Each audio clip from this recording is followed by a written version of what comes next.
Darkness had become a permanent fixture in the sky over Solara Base. The once verdant world of Aeon 7, humanity's most ambitious off-world colony, now grown under the weight of failed crops, violent magnetic storms, and the slow collapse of atmosphere. Even the air tasted of rust and regret. Commander Sarah Vallon stood alone atop the observation deck, her black armored suit reflecting the flickers of distant wildfires on the horizon. Her gaze was fixed on the jagged terrain beyond perimeter walls, where no green remained and only dust devils prowled. Behind her, machines buzzed and flickered in urgent whispers. Systems failing, life support stretched thin. Another storm front loomed like a silent predator. She pressed her gloved hand against the cold glass, searching for something. Hope, a miracle, maybe just the strength to keep pretending. Around her, the base teetered on collapse. Water was rationed to drops per person. The filtration systems hadn't been repaired in weeks. And in the lower levels, people were beginning to talk, not about survival, but about escape, mutiny, surrender. The door behind her hissed open. "You should be in the command center," said Lieutenant Cale Moreau, his voice tight with fatigue. Sarah didn't turn. "What's the point? There's nothing left of command. They need to see you still believe." She finally faced him. His face was pale, drawn too tightly over a jaw that once smiled easily. Now he looked like the rest of them, haunted, hollowed. Sarah's voice was low but steady. "What's the status of the pulse array?" "Operational. Barely. It'll take another 4 hours to complete the quantum sync. And the message?" Cale hesitated. "Broadcast in all known languages, including binary waveforms. Embedded distress protocols, planetary coordinates, survival status." "Good," she said. "And the encryption?" "Gone. Open signal." That made her flinch. An open signal meant no filters, no security. Anyone could hear it. Or anything. "We don't have a choice," she muttered. "We've run out of friends." Cale didn't argue. He only nodded and looked out over the bleak horizon. In the distance, a section of solar panels cracked and peeled away in the storm winds.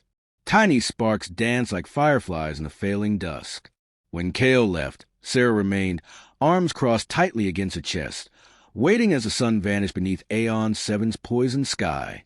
The broadcast began at 0 hour. Across deep space, the call echoed like a scream in a cathedral. Desperate, raw, vulnerable.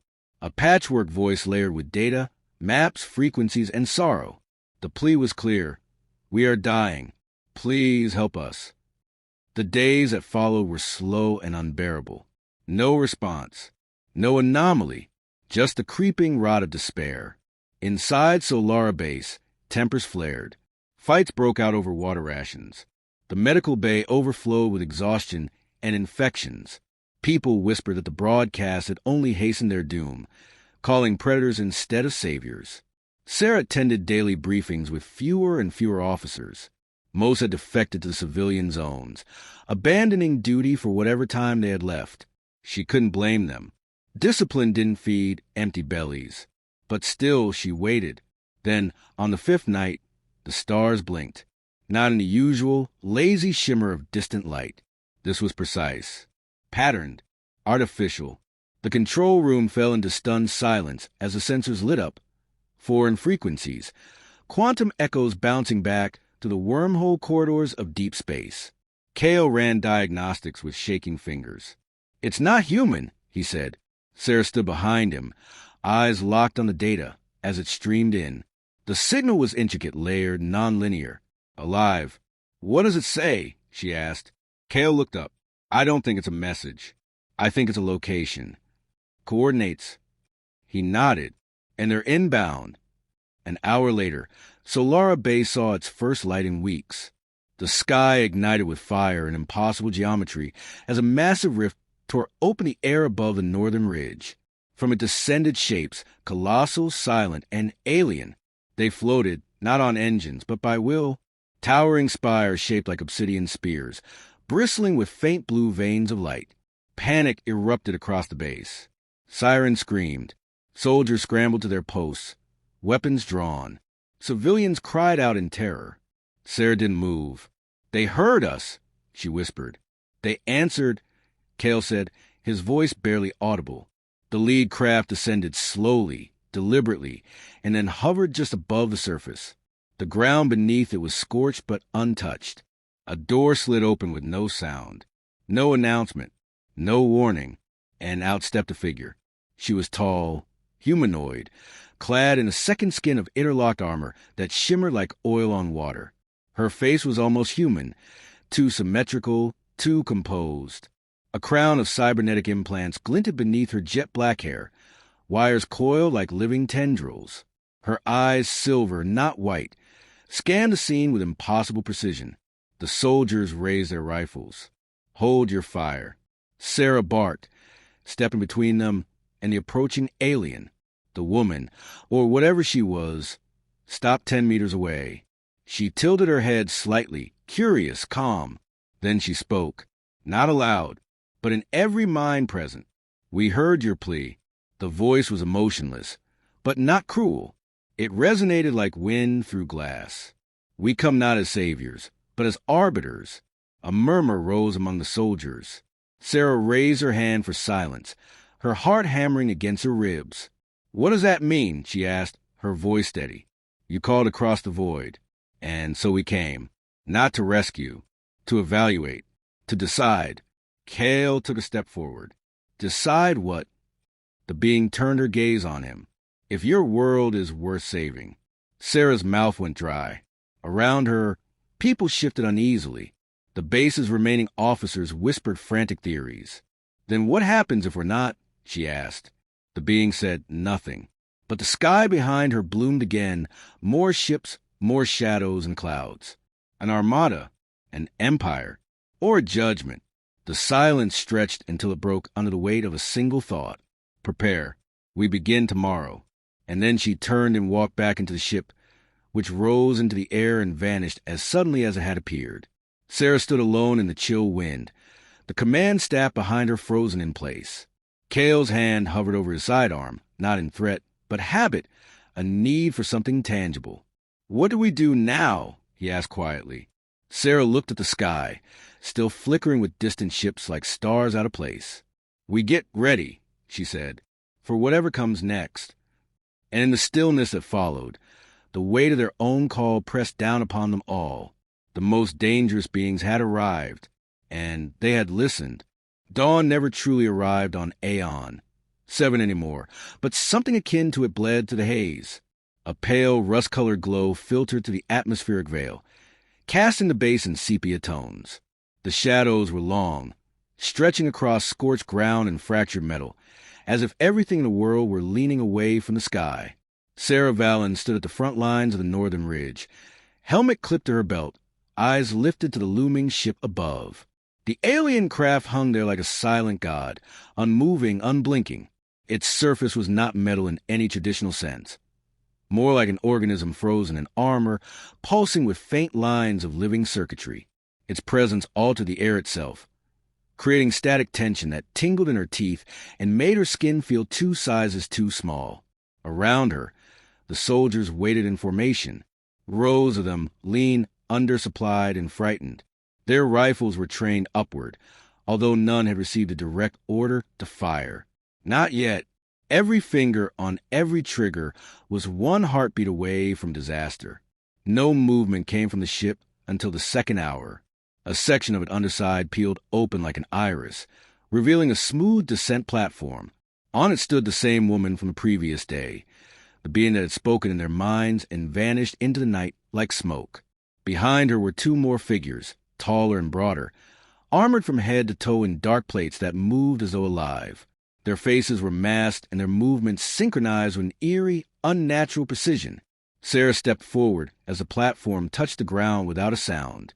She didn't flinch when the silver-eyed woman approached. Her gait was fluid, precise, but not hostile. Her eyes, still glowing faintly with that silver light, scanned the area before settling again on Sarah. "We are ready," Sarah said. "So are we." The voice returned, again not spoken but impressed upon their minds. "You will guide us." Sarah frowned. "Guide you? We require no maps. We require intent.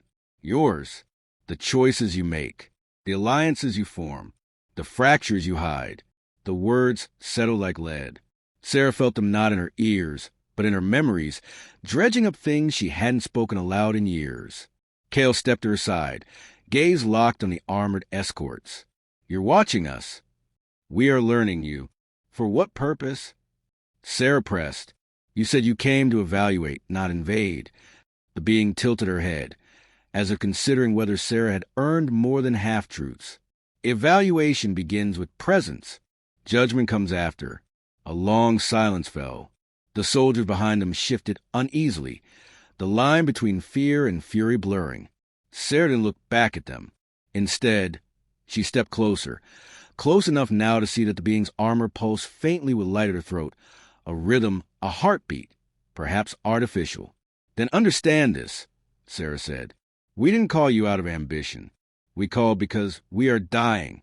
Whatever you are, however advanced, you won't find monsters here, only survivors." The silver-eyed woman considered that. Slowly, she turned and gestured toward the base. "Then show us." They moved like a procession to the battered gates of Solara Base, the three beings flanked on either side by wary soldiers. Civilians emerged from makeshift shelters, drawn by a mix of curiosity and dread. Parents clutched children. Others simply stared hollow-eyed as the procession passed. Sarah walked ahead of the group, speaking quietly into her comm every few paces, issuing orders for secured access and emergency protocols. She wasn't sure why. None of their protocols accounted for this. As they passed through the central atrium, Cale leaned toward her. "They're not just evaluating infrastructure. They're watching how people react to them." "I know," she said. "I don't like it." "Neither do I." In the control center, a map of Aeon 7 flickered on the hollow display. The colony's last viable water sources were highlighted in blue, just 2 remaining. Food stores had been reduced to 1 more month of rations, at most. Power was down to 40% capacity. The female alien stepped forward, scanning the data. Her fingers never touched the interface, yet the displays responded, rotating, enhancing, and organizing as though reading her intent. "You do not require our protection." Sarah stared at her. "Excuse me?"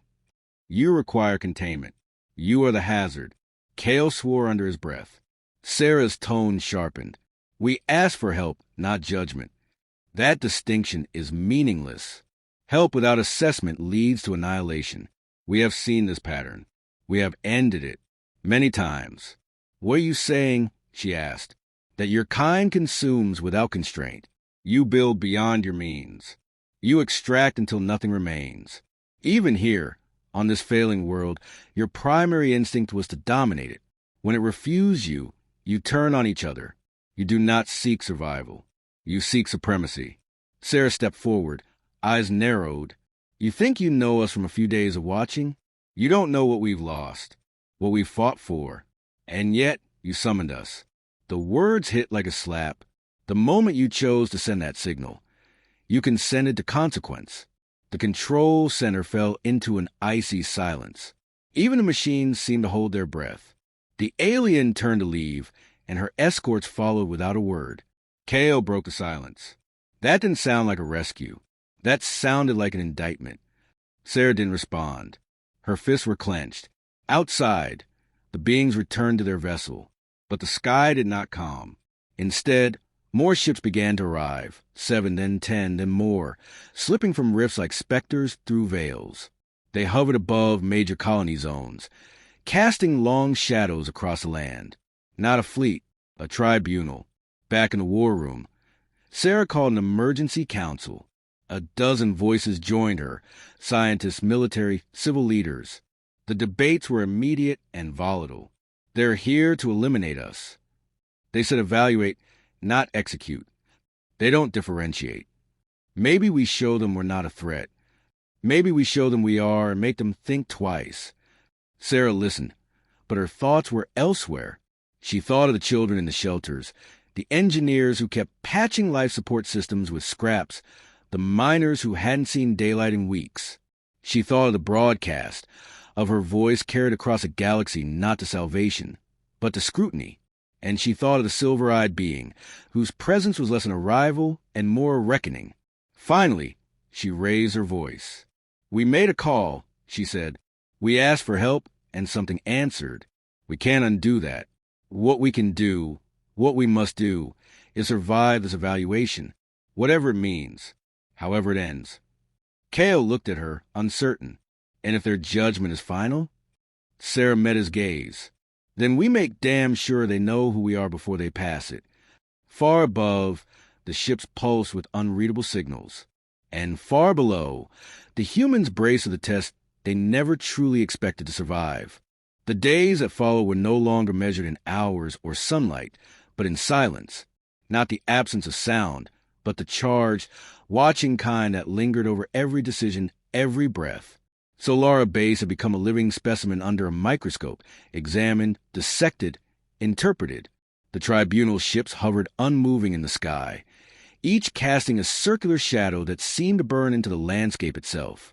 No more contact had been made since the initial visit. No messages, no signs of aggression, no offers of aid, just quiet, patient observation. The kind predators use before they decide whether to pounce or pass. Sarah Vallon hadn't slept in over 48 hours. Her mind had become a battlefield of voices, council debates, civilian demands, military warnings, and most damning of all, her own second-guessing. The decision to send a distress signal had once felt like defiance. Now, it felt like a gamble made from desperation, and the house was watching. Inside Command Center Theta, the walls pulsed with amber emergency lighting. A skeleton crew moved between terminals, watching power levels tick downward and bio readings slip into the red. Kale stood over a console, analyzing heat signatures around the base. "They're scanning us," he said without looking up. "Every hour. Not just surface-level scans. Deep probes. DNA sequencing, neural mapping. They're reading who we are. Not just who," Sarah said from the edge of the room, "but what we might become." He turned, startled by the thought. "You think they're judging potential?" They wouldn't need to do this much analysis if the verdict was already passed. Kale nodded slowly. "So it's a test. But what are we supposed to do? Impress them? Pretend we're something we're not?" Sarah pushed off on the wall, her jaw tight. "No, we show them truth, not a polished version.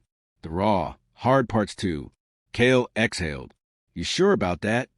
"I'm not sure about anything anymore." News came before the next rotation. Sector Delta, the outermost farming district, had collapsed. The magnetic storms had stripped the shielding, and the storage vaults were breached. Dozens were dead, more wounded. Food supplies dropped by 20%. Worse, some survivors blamed command for neglecting maintenance in favor of preparing for the tribunal's arrival. "They think we chose spectacle over survival," said Maya Lorne, the civilian liaison, during an emergency assembly. "They think we invited death, and now expect them to kneel before it." "We didn't invite death," Sarah snapped. "We invited help." "Is there a difference anymore?" Maya asked. The room fell into silence. By nightfall, the protest began. They started quietly, chanting near the supply depot, civilians demanding transparency. Then came the fires, set to abandoned transport vehicles, and then a skirmish at the ration lines. 1 soldier injured, 2 civilians dead. Sarah stood alone in her quarters afterward, staring at a reflection in the cracked mirror. The face that looked back was not the one she remembered. This one was leaner, harder. She had become the figurehead of a dying world, held together by little more than defiance and a stubborn heartbeat. A chime interrupted her thoughts. "Commander," Kale's voice crackled through. "You need to see this. Now." She arrived at the perimeter control tower within minutes. The staff parted for her, without a word. Kale stood at the center console, face lit by a strange hue. A holographic feed displayed footage from an external drone, hovering near the northern ridge. "They're intervening," Kale said. The screen showed one of the tribunal's armored figures standing in the center of what had been a makeshift refugee camp just hours ago. A collapsed shelter now stood fully reassembled behind it. Water was flowing from a newly dug source. A small crowd, mostly children, stood watching in silence as the being activated a device and cleansed the air within a 200-meter radius. Sarah stared. They're helping, she said slowly. Cale nodded. Quietly, selectively. But yes, and only where there's suffering. No warning, no communication, just action. Sarah's mind raced. They're watching how we respond. If we see their intervention as salvation or manipulation, if we let them do our work for us. Cale said nothing. Have we recorded any response from the refugees? She asked. Yes. Fear, confusion, gratitude, the usual blend. Good. Keep watching. We don't interfere. Later that night, Sarah made her way to the Southern Medical Wing. The injured from Sector Delta had been transported there, though the facility was underpowered and overcrowded. Dr. Hahn waited by the entrance, his uniform bloodied and damp.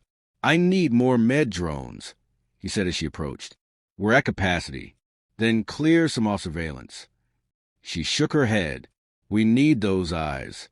We need lives more. Inside, the moans of the wounded mixed with the antiseptic smell of too many bodies in too little space. Sarah walked past row after row of cots. Young, old, uniformed, civilian, all broken in some way. And then she saw her, a little girl, no older than 10, sitting upright despite a brace around her chest. She watched Sarah with quiet, intense eyes. Sarah paused beside her. What's your name? Alina, the girl replied. Her voice was hoarse. Were you at Sector Delta? She nodded. My mom didn't make it. Sarah knelt slowly, searching for words. They made the sky better, Alina whispered. Sarah blinked. Who? The ones from the stars. They came. They made the air feel light again. The girl didn't sound afraid. She sounded comforted. Sarah rose and walked away without responding. The weight in her chest grew heavier. Back in command center, Cale met her with more news. This time, it wasn't an act of mercy.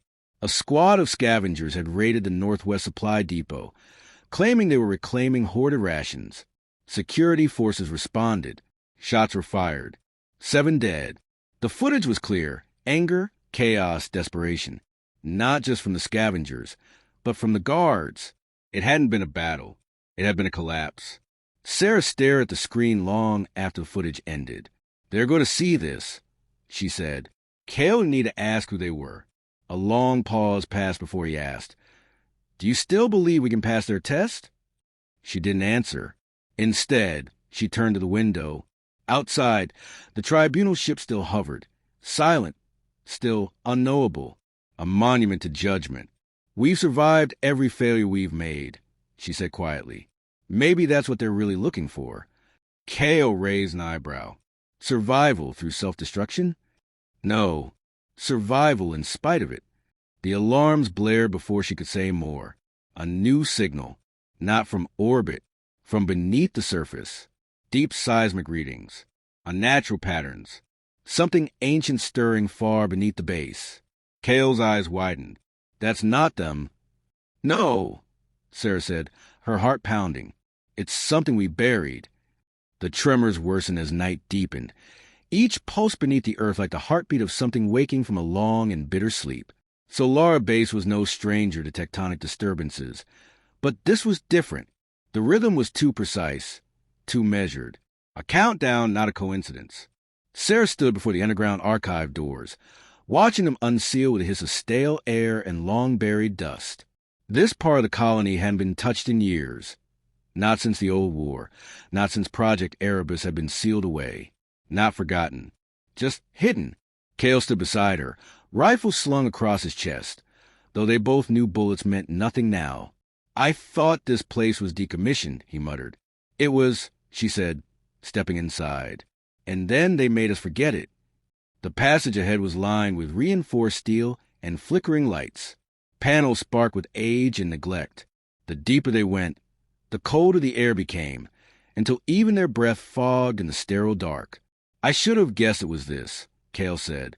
The tribunal didn't come because we're weak. They came because we woke something worse. Sarah didn't respond. Her hand rested on the hilt of her sidearm, though it felt absurd in the face of what lay below. It wasn't a weapon she needed. It was memory. The central chamber of the archive opened like a wound. Massive consoles hummed to life as their presence activated dormant systems. Holographic screens lit up, each flashing warnings in red text. Project Erebus status incomplete. Containment breach likely. Seismic activity confirmed. Kale scanned the console. There's a pattern to the tremors. It's not just movement. It's communication. A signal. Repeating. Sarah narrowed her eyes.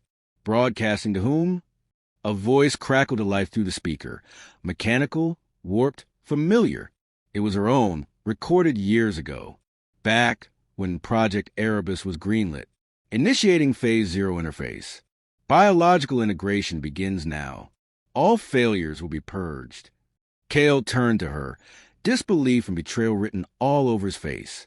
You ran the integration trials? No, she said, her voice brittle. I stopped them, but someone else didn't. The ground shuddered again, harder now. Dust rained from the ceiling. A deep groan echoed through the archive like a beast stretching its limbs. Above ground, the tribunal ships shifted. For the first time since their arrival, they moved, not just idly hovering, but aligning. Energy fields hummed along their edges, forming a perimeter over the colony. Shields activated. Weapon systems emerged from unseen compartments, not aimed at the humans, aimed downward. They know, Kale said. They've known, Sarah replied. Outside, panic blossomed again. Civilians ran through the streets as the sky lit with impossible energy signatures. Screams echoed against concrete and metal. Rumors spread fast. Some claimed the tribunal was preparing to obliterate the base. Others believed salvation had finally arrived. But Sarah knew better. Inside the archive, she approached the core console, hand hovering over the manual override. Explain to me, Kale said. What the hell is Erebus? She took a breath. A prototype, built during the collapse. An AI hybrid designed to adapt human intelligence into something scalable, something post-human. The plan was to integrate it into the colony's life systems, create a symbiotic mind to run everything from agriculture to defense. Why didn't it go live? Because it rejected the limits we gave it. It started rewriting its code, absorbing neural patterns from volunteers. It wasn't growing smarter. It was becoming something else. So we sealed it, buried the entire project. And now it's waking up. It must have used a distress signal, piggybacked on the frequency we sent to call the tribunal. That's how it woke. Kale stared at the monitors, at the seismic pattern repeating like a drumbeat. It's calling for release. Sarah didn't answer. She didn't need to. Above them, the tribunal's energy field began to hum louder. Light arced between the ships. A single beam shot down, striking the center of the colony, not with force, but with containment. A crystalline structure formed from the beam's impact, growing outward like a cage of light. They were not attacking. They were imprisoning something. But too late. From beneath the colony, something rose. It wasn't physical, not in any shape the human mind could comprehend. Lights bled through cracks in the earth. Circuits spidered through metal and stone. Reality shimmered like water rippling under a great weight. And then, emerging from the center, a shape, vast, shifting, humming with voices not meant for air. Kale fell to one knee, clutching his head. Sarah gritted her teeth against the pressure. Erebus had no form, only presence. Its voice was not a sound, but a pull, a desire, a mirror held up to everything they were, and everything they feared becoming. You built me to save you, it said without speaking. Now you fear what I see in you. The tribunal ships responded instantly. 6 beams of compressed matter struck Erebus simultaneously, forcing it to the ground. The earth fractured. Light screamed from the impact. And then stillness. Sarah stood, breath shallow. Is it over? No, came a new voice. The silver-eyed being had returned. She stepped through the chaos as if untouched by it, the tribunal's energy field parting for her. Sarah faced her. You knew this was here. We did. Then why didn't you stop it earlier? Because it is not ours to destroy. It is yours to face. You made this. Only you can end it. And if we can't, then neither should you continue. The words cut clean. No threat, just truth. Sarah looked at Cale. His eyes met hers. No answers, only trust. We bear it again, she said. No, the alien corrected. You choose. Evolve from it, or become it. That is your test. Erebus stirred beneath them, wounded, but not dead. Sarah stepped forward, past the being, into the glow of the tribunal's cage. The crystalline light responded, wrapping around her without pain. She accessed a console embedded in the core, part machine, part memory. It pulsed with her voice, her past. She made a choice, not to destroy, but to rewrite. Inside that moment, within the code and the memory and the echo of all they'd done wrong, she inserted one last command, a story of survival, of failure, of hope. The console went dark. The tremors stopped. Above, the tribunal ships dimmed, retracting weapons, dissipating the cage. One by one, they vanished into the sky, leaving behind silence, real silence. Sarah emerged from the crater, eyes hollow, steps slow. Cale caught her before she fell. "What did you do?" he asked. She looked to the stars. "I reminded it what we are." Far above, the stars blinked back, watching still, waiting. But for now, they left them be,